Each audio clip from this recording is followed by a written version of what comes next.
Hello, fellow adventurers, dungeon delvers, and tabletop players. I'm your host, Phoenix, here with the Dungeons and Masters YouTube channel, and today I will be self-reflecting on some of the mistakes I made during the first two sessions of the campaign I'm currently running that is very loosely based around the Dungeons & Dragons Starter Set Adventure module of Lost Mines of Phandelver. My specific goal for this video is to look back on the mistakes I made, explain to you as the viewer why they occurred in the first place, and use this video moving forward in an attempt to clean up my future sessions in hopes of making it a more pleasing viewing experience for you as the audience member. The first thing I'd like to cover isn't actually something I deem as a mistake, which I put in air quotes, but instead feel rather confident about having implemented in my games. That is, of course, the screening process, air quotes, of course, again. Basically, anytime I'm about to start running a game for a group of people, typically only players I haven't run for before, I will hop in a one-on-one Discord call with them and introduce myself first off, then begin tackling topics such as their hopes and expectations for the game, their character's backstory, ask if there are any parts of said backstory they wish to keep to themselves for the time being, and naturally field any questions they may have for me as the Dungeon Master. I do this for two reasons. One, it helps me get a better feel for the player themselves while also nurturing a good relationship, and that they in turn get a good feel for how I present myself and hopefully have any concerns or fears they may have from previous bad experiences with other DMs put to rest.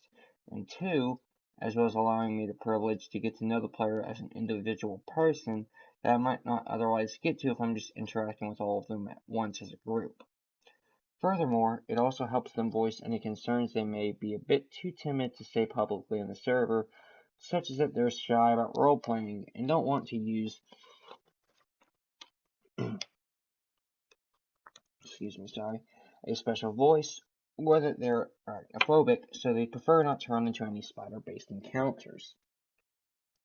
I've actually once had a player, who shall remain nameless for privacy reasons, inform me that she had been manipulated by a pedophile one night while she was out on an errand by herself. This let me know that there are certain areas that I need to both avoid and actively discourage from other players, even if it's just intended as a raunchy joke.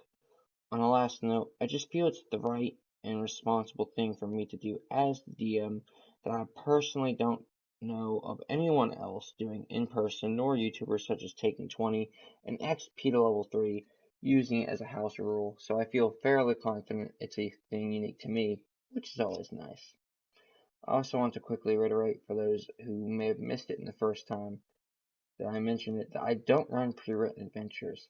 90% of the content found in my games is my own. I do take a few aspects from the base module, such as the initial starting town of Phandalin, a few named locations and or other NPCs such as Cragmore Hideout and Gundren Rockseeker / Shildharl Hallhunter, but everything else is made up either by planning it before the session began, likely the week prior, or improvised on the fly. Evidence of this can be found all throughout the current campaign's first two sessions, in that the character introductions, goblin encounter, minigame, and several other instances were all of my own design. Now that I've discussed those two things, we can move on to the actual mistakes I feel that I've made, starting with the first segment in episode 1. I started the game off with most of my players needing to sell some equipment to reduce their carrying capacity. This is because I use Varia encumbrance and coin weight. It adds more realism to the game and also creates unique decision making, such as incentivizing strength more and making the party more conscious about simply hogging everything they come across.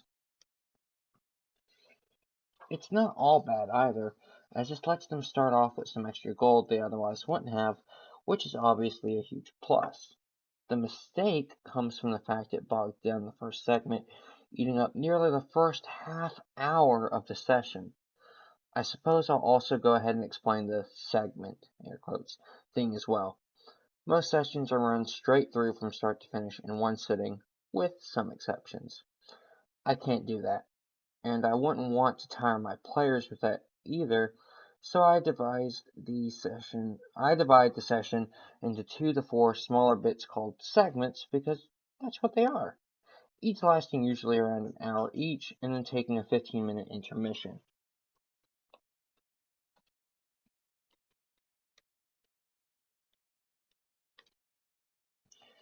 The first real mistake I made is one that's really just due to me not having run a game in so long, which is me stumbling on my words and narrations. More specifically, I was trying to think of a name off the top of my head for the starting location, the tavern, they would occupy, but after a few seconds, I just said the first thing that came to my mind, which was the Sleeping Giant Inn. Obviously, this wasn't an original location, air quotes, I just play lots of Skyrim. Then, of course, comes the several other instances of me just struggling to describe a scene or room, usually resulting in staggered speech or stuttering. I'm sure this will gently ease away as time progresses, but it's still a mistake all the same. Another mistake I routinely make is slowing the game by constantly needing to figure out how to generate tokens, create and roll initiative, or various other things of that nature. This is a very easy thing to explain, I'm just not very adept at Roll20's interface. This, once again, is something that will take time to pin down, but I'll improve the longer the series lasts. A personal bad habit of mine as the Dungeon Master is giving the players too much information. This is usually conveyed through facial expressions or verbal reactions to any given action or response a player makes, but the only way I could really fix it is by disabling video by turning off my camera transmission, and I personally like that so the viewers, as well as the players and I, who all graciously watch and support the channel, can see my crazy reactions to the hilarious shenanigans my players routinely pull off, often to humorous ends for all parties involved. Pun fully intended. Thankfully, after having reviewed all the footage, that seems to be the extent of the blunders I have made thus far, and hopefully I can use this video in particular to guide me in preventing them from occurring more in the future. And once again, would like to thank the players who may or may not be watching this video for being so fun to run for, as well as all of you as the viewers for being such great audience members. With all that being said, I've been your host, Phoenix, signing out. See you guys next time. Have a good one.